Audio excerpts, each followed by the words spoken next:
In this unit, we're going to look specifically at the obesity epidemic and diet and health in general. A lot of these things are touched on in other units, but we're going to look more specifically at how we define a disease and some of the diseases related to our nutritional health and our exercise levels. So first, let me define what a disease is. And this is kind of complicated in a way, but we'll try and keep it simple. And also, I know this can touch off debates and opinions on both sides of the aisle and argument on lots of issues with obesity and obesity-related illnesses. But a disease, by definition, if we define the word disease, disease means any deviation from health. So a disease, anytime our body is not in balance, anytime our body does not maintain its homeostasis or its internal balance, that is something that can be described in terms of a disease.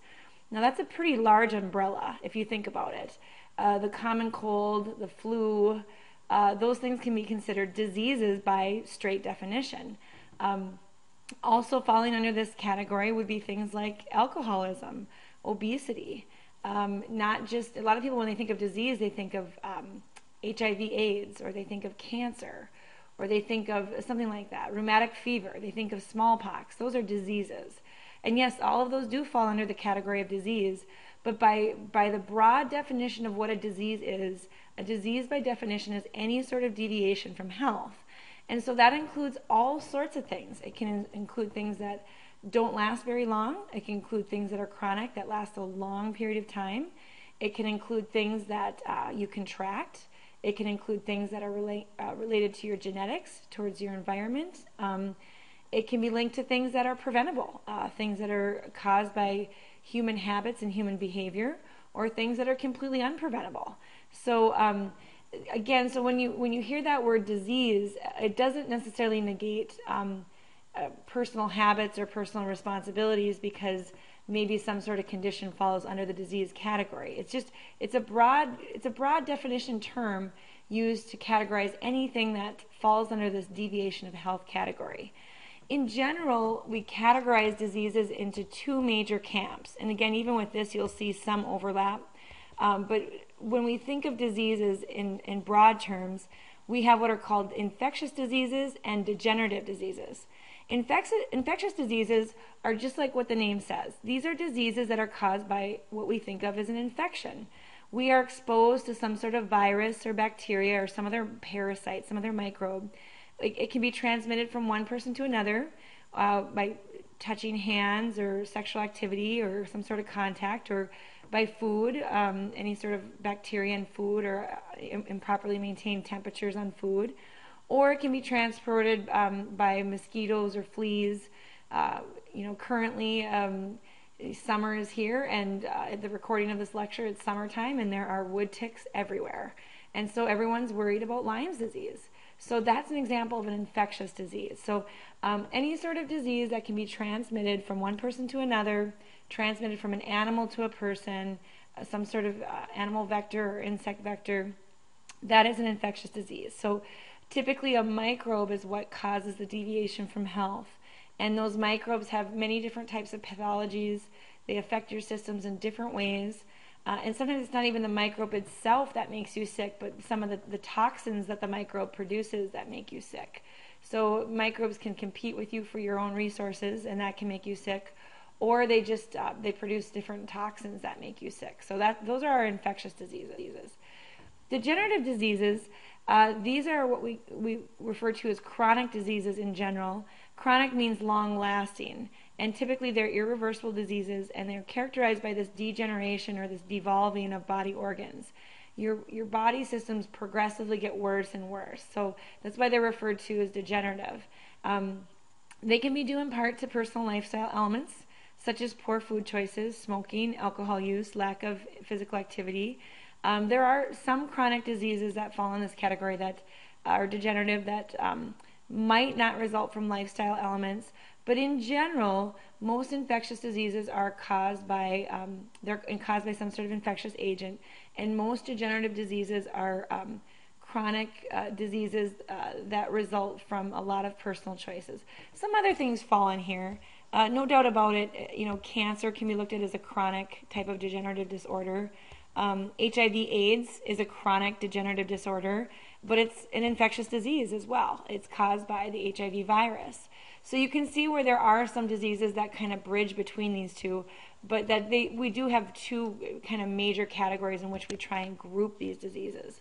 And that kind of helps give us some perspective on where we've been in our health as a species, and where we are now and where we're going. Because when you look at infectious diseases, since the dawn of time, since the dawn of man being on this planet, that is what really got us. It really shortened our life expectancy. If you made it to the ripe old age of 40, you were doing good, just even a few hundred years ago. And we still see infectious diseases as huge problems in developing countries. But with the advent of modern technology, the Industrial Revolution, science advancing into our knowledge of the germ theory, microbiology, we now understand how a lot of these infectious agents work, and we can develop vaccines and antibiotics. And that has greatly limited their ability to shorten our lifespan. And we really, sadly, we take that for granted on many, many levels, because historically so many of us have not been exposed to, it's been several generations in this country since we've seen people dying at such a young age, and it being so common. You don't really hear about a lot of people dying very young from different infectious diseases. Every once in a while you'll catch a newspaper article about a little kid that picked up meningitis and died at 5, or somebody who might have been immunocompromised that got the flu and died young. But typically it's the really old and the really young in today's modern times that die from infectious diseases, and we really have antibiotics and vaccines to thank for that. They've really increased the length and the longevity of our lifespan. Degenerative diseases are a little trickier because there's really no straightforward cause of them. Again, because they tend to be chronic and long-term, it's hard to say, well, it's this day that you didn't go to the gym was the one day that would have made the difference between having a heart attack or not. Or you should have just put down that one Big Mac and it would have done it. It's not that simple. It's like an accumulation of many, many different things over a long period of time. Your environment can play a role. Your genetic predisposition can play a role. Any personal medical history, if you've had any sort of bouts with other illnesses, that can play into long-term degenerative diseases. But the one thing we're going to focus on mostly is lifestyle choices, because we do know a lot of degenerative diseases can be prevented by making conscious long-term lifestyle choices to limit them. So when we look at that, there's, again, no direct cause and effort. It's more effect. It's more over time, and we know there's cause and effect, but it's just not a direct cause and effect. So we really look at these long-term correlations. Some of our choices are pretty obvious. If you don't smoke, your chances of lung cancer go way down. If you don't chew tobacco, your chances of oral cancer go way down. There's always the exception out there. Someone will say, well, my dad smoked 3 packs a day till he was, 98 years old, or ate 5 pounds of bacon every day. Every once in a while you have one of these genetic marvels who's able to tolerate all that. But as a general rule, we obviously know tobacco is a good thing. Just keep the tobacco out of your life and you're going to be healthy. There's no benefit to smoking cigarettes. But, some choices are very confusing. You'll see one study come out and say red meat's bad for you. But then another study will come out and say, well, no, red meat's good for you. There's good things in red meat. Same thing with alcohol.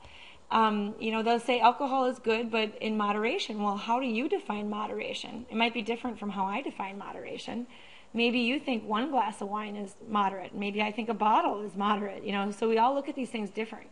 And it's really hard to kind of weed through all that information.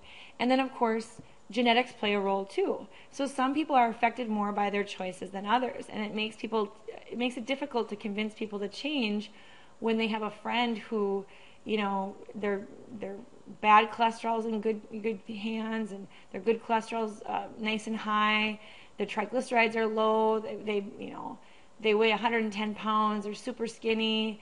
They've never had any issues with heart disease, and they eat every other day at McDonald's. So everyone has that friend or knows somebody who just seems to live off fast food, and they go in for regular health exams and their cholesterol's fine and their weight is fine, and So you do see these anomalies because they just have really good genes.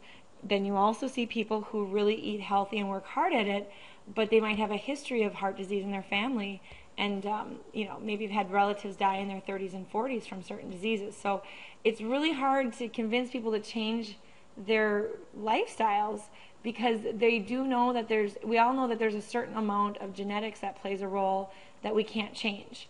For better or worse, that can limit somebody's motivation to make changes.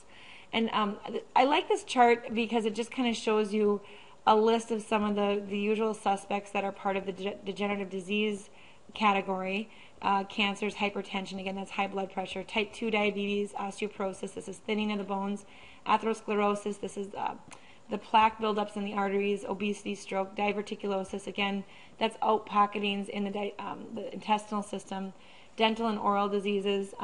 You can see, looking at diet risk factors, how many things there we've talked about or been covered that are known to contribute, that there's extensive studies out there that are known to contribute to these different degenerative disorders.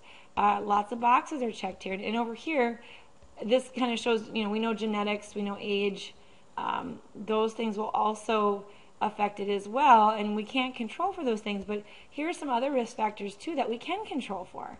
We can change how much we exercise, we can stop smoking and drinking, we can change our environment to where we're less stressed or we're in a healthy environment. So although there's a few things on here that we might put us in these categories for risk factors, a lot of these things we can control. And really, this poor guy gets picked on. I put him on my slide. I don't know him. He's from a book.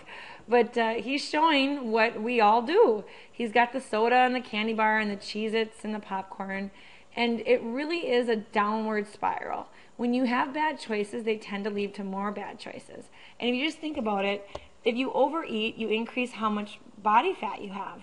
And if you weigh more, you're less likely to exercise because it's harder. You're carrying around excess pounds, so you're more likely to take the elevator, the automobile. These labor-saving devices are nice. It's nice to go to the grocery store and have the door automatically open for you, but that's less activity that you're doing. Every time that you don't have to open the door for yourself, or every time you don't have to walk somewhere, those are missed opportunities of exercise. So you have reduced fitness, which will increase your stress, make it more difficult to sleep. You don't get as much restful sleep if you're not fit. You're going to feel like you have lower energy, so you're going to try and combat that with caffeine, weight loss pills, tobacco, alcohol, all these artificial stimulants. Oops. And then that's going to give you less motivation and more desire to eat, and so you're going to eat more high-calorie foods and overeat more, and you just kind of keep this downward spiral. And gaining the weight makes it hard to be active. It hurts your joints. Gaining the weight also is harder on your circulatory system. At the same time, not only is your heart having to work extra hard to pump blood through all those vessels to feed all that new tissue, but now you've got hardening of the arteries. You've got atherosclerosis from all the extra fat in your diet. So you've got harder, tinier tubes through which to pump all this extra blood, and so that overworks your heart and increases your blood pressure. So and typically a lot of these high-calorie foods are also high in salt, so that helps contribute to your high blood pressure. So all of these things kind of feed into each other and create this downward spiral. And so that's why we see so many of these diseases overlap. If somebody's suffering with hypertension, they probably are at high risk for type 2 diabetes as well, or certain types of cancers. Or if they're overweight, they're at high risk for stroke or aneurysm or what have you, because all of these systems kind of they're joined together, and we see this downward spiral occur throughout all of these different body systems. Some of the major, I've been abbreviating it as CVD, cardiovascular diseases. Some of the major conditions we see, and we'll talk individually about each of these. Myocardial infarction, that's the fancy name for a heart attack. Pulmonary embolism, we'll talk about that in a minute. This deals with your lungs, with a clot in your lungs. A stroke, this is due to either a blockage or a rupture in a vessel in the brain. An aneurysm, this is specifically referring to a burst blood vessel. It could happen anywhere, but if it specifically happens in the brain, it can lead to a stroke. Atherosclerosis, I mentioned. Atherosclerosis is that hardening of the arteries where the plaques narrow the tubes and also reduce the elasticity of the tubes. And then hypertension is high blood pressure. And of course, you can see right here, atherosclerosis and hypertension, those two are going to just feed right off of each other. So these are the major cardiovascular diseases. We also see weakened immunity and certain diseases associated with nutrition, and of course diabetes as well, the type 2 diabetes. These things are all diseases and conditions that are linked to poor nutrition. So to look at each of these a little bit more in detail, again, myocardial infarction, a heart attack, the heart, one thing to remember is the heart, again, is living tissue just like anything else in our body. It needs a blood supply, it needs nutrients, it needs to get rid of waste, and it needs oxygen, and it needs to get rid of carbon dioxide. So if the heart's going to pump efficiently and effectively, it needs blood vessels to feed it. And you can see here on these diagrams of these hearts, all these tiny little vessels, all these arteries and veins. The arteries are the red and the veins are the blue. And what happens when you have atherosclerosis, you can see, here's a normal coronary artery, atherosclerosis, you can see where the tube is getting narrower and harder, and eventually this can either block all the way, or you can just get a blood clot that will block it all the way. And when you have a block like this, and here the block is on this picture, basically everything on the rest of that pathway in that vessel is being starved for nutrients and oxygen. It's just, think of your vessels as a major highway. If there's a car accident, nothing's getting through, and you have to reroute around that, or that tissue is going to die. So when we look at heart attacks, typically what we see are these blockages that occur, and what surgeons will do is they'll take a vein from the leg and they will insert it into the aorta. This big curved red vessel here is the aorta. That's the major artery that leaves the heart and feeds the whole body. They'll reroute blood from that aorta past this little blockage here and bypass that so that the rest of the heart muscle can get fed. So when you hear someone say, oh, they had triple bypass surgery or they had double bypass surgery, this is what they're referring to. It's just, again, just like a car accident, when they reroute traffic, you're going to bypass that accident. It's the same thing in your heart. So when someone says, oh, I had quadruple bypass, that means they had 4 different routes bypassed within their heart. So they had 4 different places of blockage. Some other things they might do, they might come in here and put what's called a stent. It's usually it's like a little wire mesh tool that they'll like rotor in there, and then they'll expand it so that it'll open that up and widen it, or they'll put like a balloon in there, like a plastic tube that they can insert air into that will expand it. So they'll insert a little narrow plastic tube and then put air into it and balloon it out to open that up. Those are a couple other things that they'll do. It really depends on where the blockage is and the condition of the patient. Some surgeries are more viable options than others depending on how sick somebody is. Again, atherosclerosis, this is when those plaques build up and narrow that passageway. Again, you can see how one just feeds into the other. Atherosclerosis contributes to heart attacks. So those plaques reduce the elasticity of the vessels and the passageway itself, and that both the loss of elasticity and the narrowing of the pathway contributes to hypertension. Hypertension can contribute to an aneurysm. Hypertension, again, is high blood pressure. And so think of your garden hose at home. If you tried to hook up your garden hose to a fire hydrant, you would suddenly have tons and tons of pressure, very high pressurized water trying to get through that garden hose. Probably wouldn't work. What you'd see almost instantly is that garden hose would just rupture. It would just burst apart. And that's what happens in an aneurysm. If there's enough pressure from within the vessel, that blood vessel will burst. And that can lead to damaged tissue. And typically where we see these cause the worst problems are in the brain, and that leads to a stroke. And again, here, this just kind of shows you a little bit of what I'm talking about with atherosclerosis. You have this plaque buildup, and sometimes you'll get a clot that will build up alongside the plaque, almost like pooling water in a river where there's a little outjet of a sandbar in a river. Water will kind of back swirl around it. It's the same way with a plaque in your artery. Sometimes blood will get caught behind that plaque, and it'll just kind of fester here and turn into a clot. And when we have these clots, these stationary clots, we call them a thrombus. And if that thrombus completely clogs this whole artery, it'll be called a thrombosis. Typically what we see happen is eventually this will get big enough and part of it will break away. And when it breaks away, it's called an embolus. So a thrombus is a stationary clot. An embolus is a clot that has broken away and then it goes and lodges somewhere else. And usually it will lodge in the brain or in the lungs, typically the lungs, because usually this is coming back to the heart, and the first time it's going to get into a narrow vessel again is going to be in the lungs. So that's where we get that term pulmonary embolism. A pulmonary embolism refers to a blood clot that had broken away that has now lodged itself into the lungs. Again, a stroke occurs when there's been a burst of a blood vessel or a blockage of a blood vessel. Either way, when you have a burst or a clot, that leaves a region of the brain starved and deprived of oxygen and nutrients. And so that part of the brain can no longer function properly. If it's a bad enough stroke, it can instantly lead to death. Typically what we see with stroke victims is that whatever side of the brain is affected, it's the opposite side of the body that will have the symptoms of the stroke. You'll see this with people, their face will be kind of droopy, or they can't use their arm and their leg on the one side of their body. They have to walk with maybe a cane, or they, depending on again how bad it is, they might be wheelchair bound. They might lose the ability to speak, or if they do maintain the ability to speak, it might be slurred.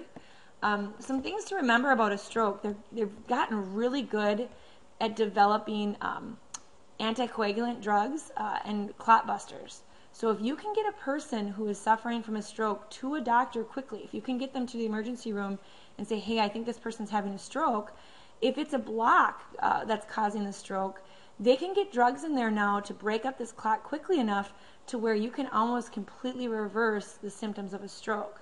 So I put this little acronym in here, FAST. If somebody you know is acting strange or not responding properly to you and you're not sure what's wrong with them, first always look for a medical bracelet. Maybe they might be diabetic, or maybe they have some sort of condition, but if you can't seem to figure out what's wrong with them, ask them to do these things. Say, you're not acting normal, can you try and smile for me? And if when they smile, only one side of their face goes up and the other side starts to droop, same thing with their arms. Have them put their arms out at their sides and try and lift them up to their head. If they can only lift one arm up so far, or you try and ask them to speak and say a sentence and they can't, chances are they're having a stroke. And, you know, better safe than sorry. Call 911. I've actually called 911 way too many times in my life because I know all these things, and I've been in restaurants, I've been in grocery stores, and I've ran into people struggling with, there was one time I was helping a stroke victim, another time, actually 2 other times, where I was dealing with someone going into diabetic, they were a diabetic and they were going into shock. And so I was trying to help them with making sure they could get some sugar in their body. They were so far gone that they couldn't function. They were still awake and conscious, but they couldn't speak, and they were kind of just staring into nothingness, and I figured out that they needed sugar. And once I gave them a little bit of orange juice in a grocery store, I just opened the container and started giving it to them. They started getting better and talking. And so recognizing these symptoms of somebody who's in medical distress is so important because it can make the difference between life and death. So tell them to smile, tell them, look for that facial weakness, try and have them raise their arms above their heads, and try and have them talk to you. Give the speech, see if they have speech difficulties. And, you know, again, when in doubt, just call, tell the EMTs what you tried, what you did, and if they can get those drugs into them within an hour or two, you could save their life, or at least save them from a life of a lot of physical therapy and occupational therapy. Cardiovascular disease and how it relates to hypertension. When we get our blood pressure checked, it's determined by 2 numbers. And some of you may know this already, so bear with me, but some people probably aren't aware of this, and I think it's important to understand what your blood pressure tells you. When you go to the doctor and they say, oh, your blood pressure is 120/80, that's good, what they're referring to is what is called your systolic pressure and your diastolic pressure. The systolic pressure, that's the top number. You want that to be 120 or lower, and diastolic pressure, that's the bottom number. You want that to be 180 or lower. What they're doing is they're pumping up the pressure on that cuff and essentially closing off that artery so that when they listen with the stethoscope, they're not hearing, they might be hearing some muffled heartbeats in the background, but they really don't hear any sounds. And then once they pump it way up, up to 200 or whatever, and they slowly let the air out so that the pressure is going down. There will be a point at which the pressure is reduced enough that there's enough internal pressure inside that artery that it will be able to expand and allow blood to come through. And so when they're listening and they've reduced the pressure enough to where they can actually hear the arterial heartbeat, they start to hear this ba-boom, ba-boom, ba-boom, very loud and very distinct. That means blood is getting through, and that's your top number. That means that the artery has enough pressure inside of it to push back against the cuff and get blood through. Then what they listen for essentially is for the sounds to drop off and kind of go back to that muffled heartbeat in the background sound, or no sound at all. That's your bottom number. As soon as they hear that hard bum bum bum bum bum bum, once it drops off and goes bum bum bum bum, or maybe not hardly at all, that means that the vessel is now completely open. There's enough pressure on the inside of this vessel pushing back against the cuff that it's now fully open, and there's no resistance being felt by that artery from this blood pressure cuff. So whenever that sound drops off, at that moment that sound drops off, that's your bottom number. So that's where the doctors and nurses get those two numbers from. They're listening for the first sign of an arterial heartbeat, and then when it drops off, and that's your systolic over your diastolic. And you want those numbers to be 120 over 80 or lower. In general, the lower the blood pressure, the better. If you have a blood pressure of 110 over 60 or 100 over 60, that's great. That's a sign of a good, strong heart and a good circulation. If your blood pressure is really, really high, and I've seen some very high ones, I've seen them up in the 260 over 180 range, that is extremely dangerous. Again, think of it, your vessel's like that garden hose getting hooked up to a fire hydrant. And if you have blood pushing through there so hard that it's able to open that vessel all the way up in these 200s and high 100s range, if you're pushing open that vessel with this much pressure from the cuff, that's very, very dangerous, that eventually it might find a weak vessel that it'll rupture and cause an aneurysm. And again, anything above 120 over 80 is considered high blood pressure. And if that pressure is high enough, a rupture can occur even without heart disease. And again, this is why it's so important. You'll have people say, well, I'm not overweight or I'm not fat. Who cares if I eat fast food every day? Well, maybe you've got a really high metabolism and you're burning all those calories, but if your cholesterol is off the charts and those plaques are building up in your arteries and you have high blood pressure, you could rupture an artery very, very quickly. And so even if you don't have a history of heart disease, even if you're not obese, poor eating habits can come back to haunt you in other ways and rupture a vessel. Preeclampsia, for those of you that don't know, preeclampsia is a sudden high blood pressure in pregnant women. Sometimes pregnant women, because again they're growing a baby, they gain significant amounts of weight, and they also will retain a lot of fluid. And so within this short 9-month time period, a healthy weight gain is 25 to 30 pounds, which is an incredible amount of weight. And your body is busy functioning for that baby's body. You're getting rid of waste, you're getting it nutrients, you're helping to grow it, and that puts unbelievable stress on a woman's body. It's one of the most demanding times on her body she'll ever have. And so it can sometimes happen to where high blood pressure will suddenly set in. It's extremely high and extremely dangerous. This is why good prenatal care is so important. It's why it's good to make sure you get regular checkups. Every time you go, they're going to check your blood pressure, and they'll watch this, because if it does happen, there is no cure. You have to deliver that baby, and they will deliver babies weeks early, because it is more important to get that baby out than to risk it, because if they don't, those high blood pressures will literally result in a brain aneurysm, and the mom and the baby will die. So better to have that, better to have the blood pressure in check. But if preeclampsia does set in, you got to deliver that baby quickly, even if it's going to be a preemie and have some challenges. Otherwise, you've got some other dire conditions to deal with. Preeclampsia can happen to anyone, but without a doubt, if you're pregnant, try and start out your pregnancy at a healthy body weight. Keep your feet up, do regular exercise, watch your salt intake, all the things that you think of when you think of trying to maintain a healthy diet. A pregnant woman just has to be that much more cognizant of. You do see preeclampsia more in people that have a poor diet and who start out their pregnancy overweight. So make sure you start at a healthy body weight when you're pregnant, and don't gain really more than that 25 to 35 pound range. That's a healthy weight gain during pregnancy.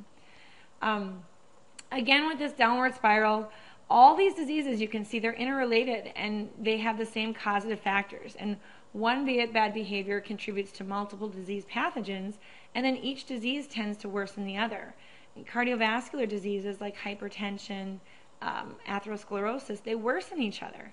So high blood pressure increases your risk for stroke. Obesity increases blood pressure and atherosclerosis, which also increases chances of thrombus and embolism.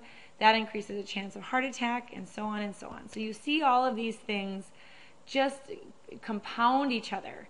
So getting a good diet, having a lot of exercise in your routine is very, very important for reducing these things. So again, just to emphasize them again, make sure you're at a healthy weight. If you're not at a healthy weight, make sure you lose weight and maintain a good level of physical activity. Lower those bad cholesterols, those LDLs. Raise your good cholesterols, the HDLs. Improve insulin sensitivity. What I mean by this is tying back to the unit on carbohydrates. Eat small, frequent meals with high levels of complex carbohydrates to slow down the digestive process, not the digestive process, but to slow down the rate at which simple sugars are being absorbed. High fiber, lots of complex carbohydrates. Stay away from those refined sugars that get absorbed really quickly. Don't do the high sugar rushes and then the big crashes later. Lower your blood pressure through physical activity. Strengthen your muscles, including the heart muscle and the circulatory system. Doing physical activity is going to improve the heart's response to everyday demands. It's also going to expand the blood volume the heart can pump with each tissue, with each beat, which reduces the heart's workload. So physical activity it does so many things. Strengthens those muscles, and improves circulation, improves the heart, the efficiency of the heartbeat, stimulates the development of new arteries to nourish the heart muscle. All of those things are important in reducing cardiovascular disease. And you see the same types of things that help emphasize reducing hypertension as well. Exercise is very important in reducing hypertension because it makes your circulation more efficient. Again, a big risk factor for hypertension is salt. Remember, sodium is really responsible for long-term increase in high blood pressure. If you're overweight, lose the weight, because again, if you have extra weight that your circulatory system has to supply, that's more fluid in your circulatory system, that's more vessels that have to be maintained. So if you're overweight, lose the weight, lower the salt intake. Make sure you consume alcohol in moderation. Many people who struggle with alcoholism also struggle with issues with type 2 diabetes and hypertension. So don't overconsume alcohol because that can contribute to high blood pressure too. And then, of course, foods rich in vitamins and minerals, a high fiber diet, low fat dairy products, those things are all good. Reduce those saturated fats to help reduce the chances of atherosclerosis and hypertension. A little bit more on alcohol, because alcohol is kind of a funny bugger. It kind of has a little bit of a dichotomy in how it affects us. So when you drink alcohol, if you drink alcohol in moderate doses, initially what alcohol does is it relaxes the peripheral arteries. So these are the arteries that are throughout what we call your peripheral system. So the arteries that feed your arms and your legs and that are found just underneath the skin surface into your capillary beds. And so when you initially drink alcohol, those arteries are relaxed, and so that reduces your blood pressure. Alcohol is actually a depressant in a way, but that's why you kind of will get that kind of warm sensation when you drink. It causes that flushing of the skin and the warm sensation, and that's because your vessels are being relaxed and they're dilating, and so you see more of this kind of warm red sensation to your skin. However, in high doses, it actually raises the blood pressure. So moderate doses will reduce the blood pressure temporarily, but in high doses and chronically high doses, what you end up seeing is a raise in the blood pressure. You see damage to those peripheral capillary beds. And you see this a lot. What happens is you damage capillary beds, and when they try to fix themselves, when you damage all these really tiny little capillaries, when they repair, just like any other damaged tissue in your body, they kind of lay down scar tissue. And so when you have areas where you have these points where there's really narrow capillary beds and points on your body that are really distinct, like your nose, damaging those capillary beds will lead to kind of a bulbous looking nose. And maybe you heard this term before, a drinker's nose. Chronic drinkers, not all, but some chronic drinkers will get kind of this bulbous, kind of pocky looking nose. It looks a little overgrown for their face, and that's a sign of damaged capillary beds from chronic drinking over many, many years. Also, again, like I mentioned, it contributes to the risk for diabetes. That's very common in alcoholics because, again, alcohol is a sugar, and so not only are you dealing with all the issues of alcohol, but you're also dealing with processing it as a sugar. And then it also relies on, for detoxification, it relies on the liver. And so that can lead to what's called cirrhosis of the liver, which is a diseased liver. And that can also contribute to an increased chance of liver cancer. Lots of times when you look at the liver of alcoholics, you'll see it looks very pickled. It looks very fatty and very marbly, when the liver should really look very like a deep reddish kind of color, deep kind of reddish purple color. And then, of course, it impairs your judgment. We don't make the best decisions when we have high concentrations of alcohol in us, and we know all too well that that can lead to bad decisions. People can get in cars and drive and kill people, or make bad personal choices. So just be aware of all those things. High doses chronically are terrible for you, but even high doses in the short term can put you in a position where you make some really, really bad choices. Other things linked to nutrition, cancer. Not all cancers are linked to nutrition. Some are very clearly linked to nutrition. Some are very clearly not linked to nutrition. And then there's all that kind of that spectrum where there are some links, but it's hard to determine exactly how much of it is related to nutrition and health. We do know some of the cancers. We know that a low-fiber diet, in a low-fiber diet, you will see people have an increased chance of colon cancers. High-sugar diets, you see an increase in pancreatic cancer. I know this one all too well. A colleague of mine a few years back died of pancreatic cancer. She was 48 years old, no family history, in either side of her family, no family history of cancer at all. And at 48, she died of pancreatic cancer. Well, her weight was constantly fluctuating between probably 250 and 400 pounds. She struggled from her teenage years on with obesity and just could not get a handle on the amount of sugar she was consuming. And it was hard on her pancreas. And without a doubt, I have no doubt in my mind that it contributed to her untimely death. And it makes me very sad to think about how young that is, 48. I mean, she still had little kids at home, and it's just sad to see a life shortened like that. High alcohol consumption, we know, absolutely contributes to liver cancer as well, as I mentioned.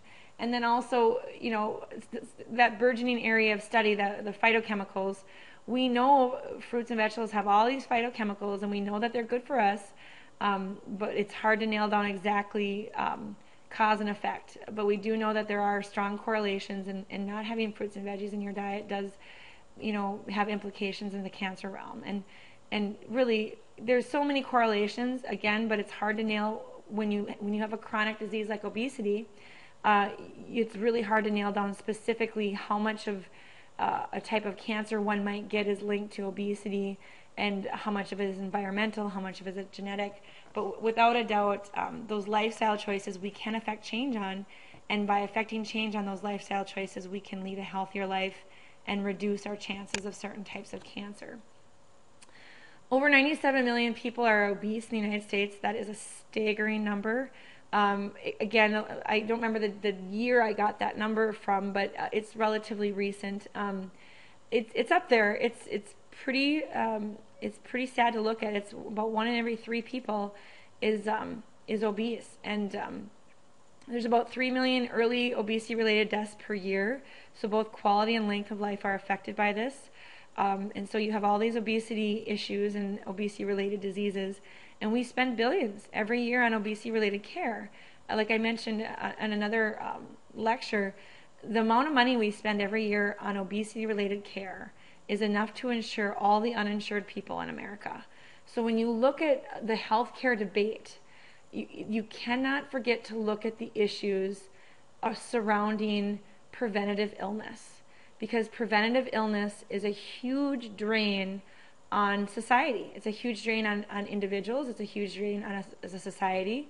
And it's just a huge factor. And as a society, we have to grapple with, where does personal responsibility come into this? If people want to be free to smoke and drink and eat what they want, which in a free society, people have the right to choose what they want to do with their body, no doubt about it.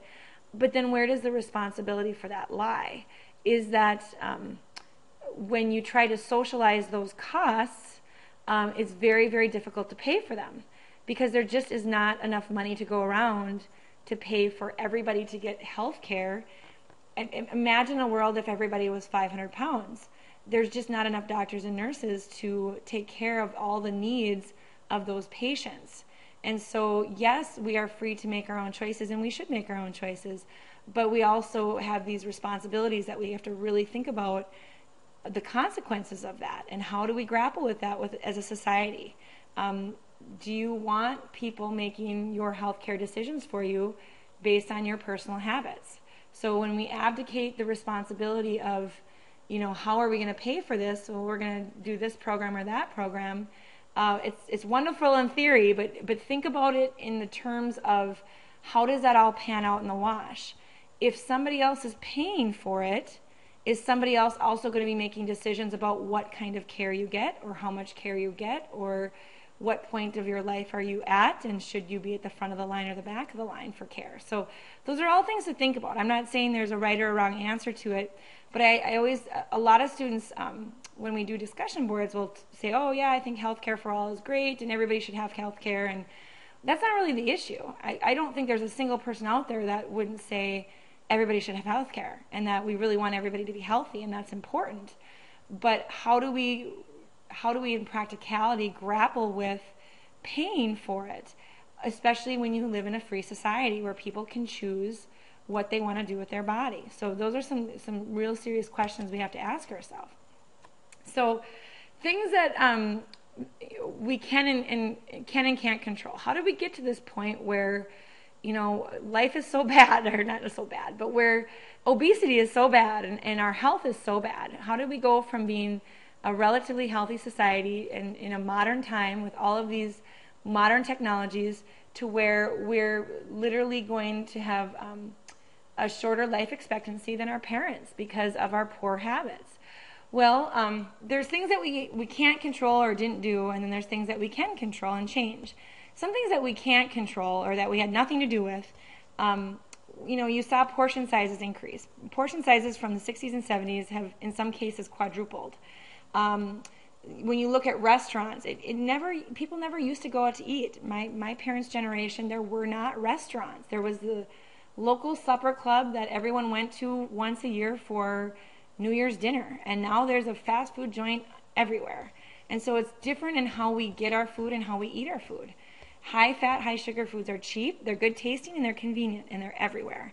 And truly, government subsidies make bad food cheap. Government subsidizes the agricultural industry in the orders of tens of billions of dollars. They subsidize corn, and so corn is cheap because it's been subsidized by our tax dollars. And so producers put high fructose corn syrup in everything, and so that makes food cheaper. And companies aren't stupid. They're in the business of selling us a product, so they market to our weaknesses. There's also, you see targeting of children. When I do sit down and watch a cartoon with my kids, I am floored by how many candy commercials there are. Every commercial is a candy commercial or a toy commercial. And of course that makes sense because they're marketing to a certain audience.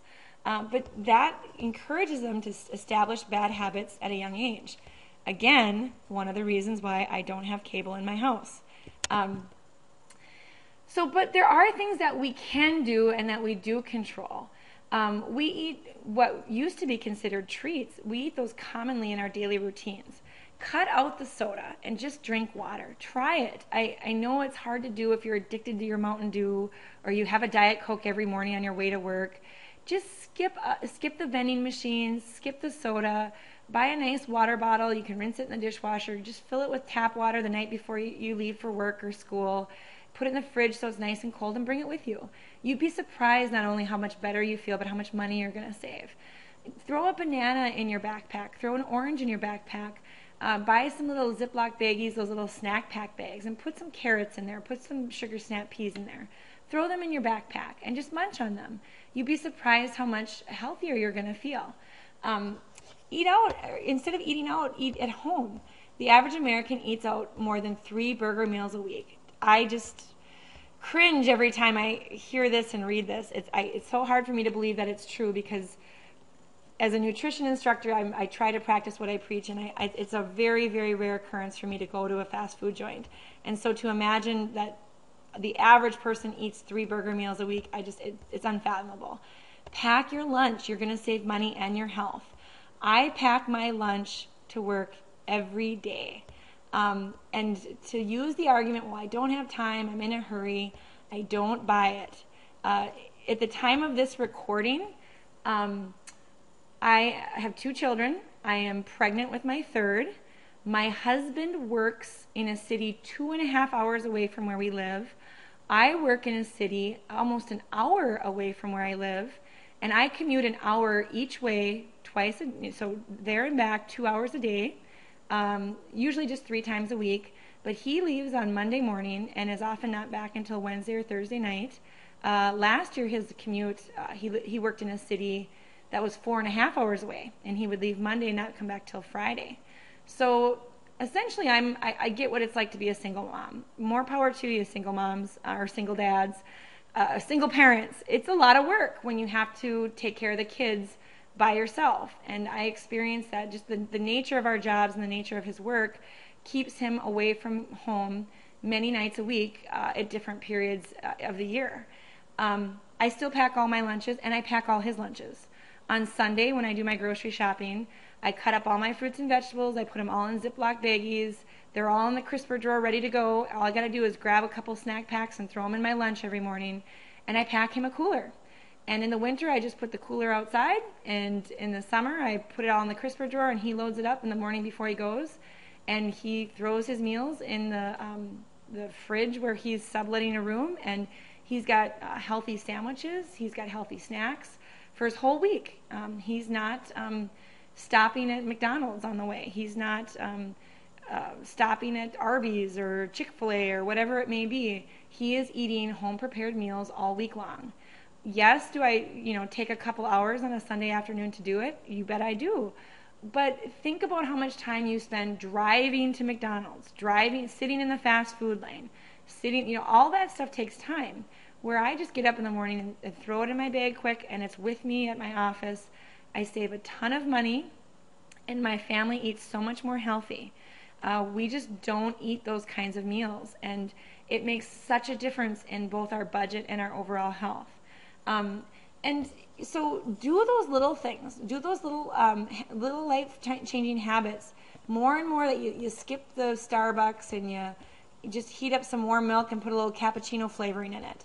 Saves you money, and it's better for you than those high-sugar, high-fat drinks. Get that banana and skip that vending. You'll be surprised how much you save and how much better you feel. So you can control a lot of things. You can't control businesses and how they market things to you, but you can control how you respond to it. And faulting the business for doing what they do doesn't serve any purpose. A lot of people love to complain about corporations and those evil, nasty corporations. The only reason corporations exist is because we patronize them. We spend money on their product. If we didn't, they wouldn't be profitable and they would go out of business.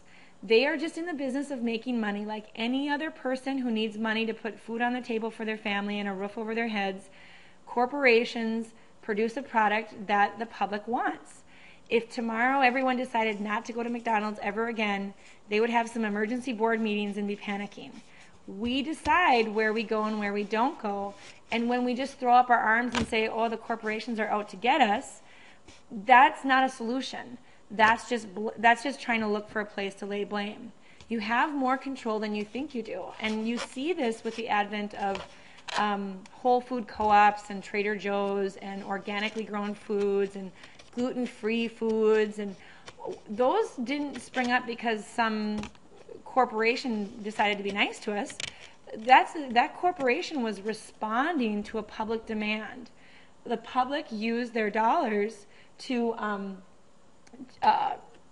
tell corporations that, hey, this is what I want. This is what I'm willing to spend money on. I'm willing to pay a little bit more for organic, or I'm willing to pay a little bit more for range-free chicken eggs, or I'm willing to pay a little bit more for grass-fed cattle.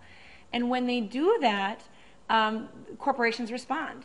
So if you really want to affect change, you need to do it at home. You need to do it at your own personal level and change your habits. Again, blaming corporations, they may always be there, fast food joints, so I'll drive by them all the time, but I have a choice. I can either go through the drive-through or I can pass it up. And just lack of education. What we know we can control is what we do in our own homes, how we spend our own money, how we prepare our own foods, and just we can control what we know. If there's something that you're not sure of, research it. You're here now, right? You're here taking this class. Apply what you're learning in this class about what a carbohydrate is, what a fat is, what a protein is. You know, is Gatorade really that much better for you than water? Take that knowledge and teach others about it. I really think the greatest benefit of this class is not even so much what you will learn, but what you will teach your kids. Because once it's instilled in them as just this is the way life is, they will go through the rest of their life just as it being a habit. They won't have to think or work that hard at good habits because they will have already established them by you teaching those things to your kids. And again, just taking ownership of you. I think a lot of people like to throw up their arms and just say, well, there's nothing I can do.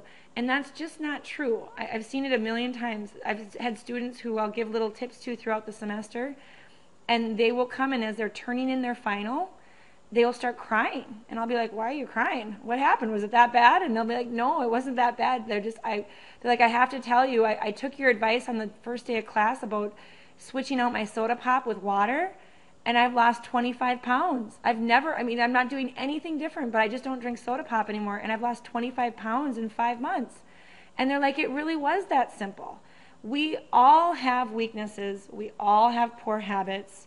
I will cave and get a strawberry shake at McDonald's in the summer. Oh, they are so good. I get it. I understand.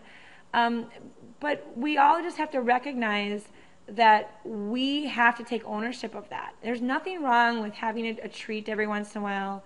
There's nothing wrong with indulging something here and there. But by taking no responsibility for your behaviors and waiting for someone else to fix it or regulate it, it's not going to do a thing to change your personal decisions. At the end of the day, if they, add a soda tax onto sodas to try and discourage people from drinking soda, if you still really want that soda, you'll find a way to get that soda. You're just going to spend more money on it. You really need to take control of your personal decisions and get to where you want to go by taking ownership of you. Regulating bad behavior doesn't fix anything. Those of you that are history buffs know that, back in the 1920s, 1930s, in the United States we had something called prohibition. It was illegal to have alcohol. You couldn't consume it, you couldn't make it, bars didn't exist. And it didn't work. People wanted to consume alcohol. And so it created this huge underground economy for alcohol. And it actually created a lot of the famous gangsters, Al Capone, we actually created the FBI as a result of it to deal with the organized crime. So if people want something, they're going to find a way to get it. And waiting around for someone else to fix it or regulate it isn't going to make it go away. It's got to be your personal decisions. And again, you can blame whoever you want, all you want, but at the end of the day, what you put in your body and how you treat your body is your decision. And it's never too late to change. I've seen many, many students come through my classroom and say, I've been overweight since I was a kid, And I always try to do these crazy diets. I always try to do these massive things. Nobody ever guided me. Nobody ever helped me. But just taking these tiny little tips that you're giving throughout class, they're not hard to do one at a time, and just making them part of their daily routine, they're finally starting to see some changes. It's not going to happen overnight, but it's not supposed to happen overnight. Nothing is supposed to happen overnight. And you've got the rest of your life ahead of you. Making those changes now will only benefit you, and you'll never regret it. Again, if you take ownership of your decisions, the world will follow. Again, change has to come from within you, and you can't wait around for corporations to change. They will go out of business if we quit patronizing them. So they will change if you vote with your dollars. Again, I mentioned these before. Organic Foods, Trader Joe's, those companies are in business because people patronize their stores. You'll see fast food restaurants go out of business if we quit eating it. So stay away from those foods. Again, en masse will probably never get people off the fast food diet kick, but you can only worry about yourself and take care of yourself. So,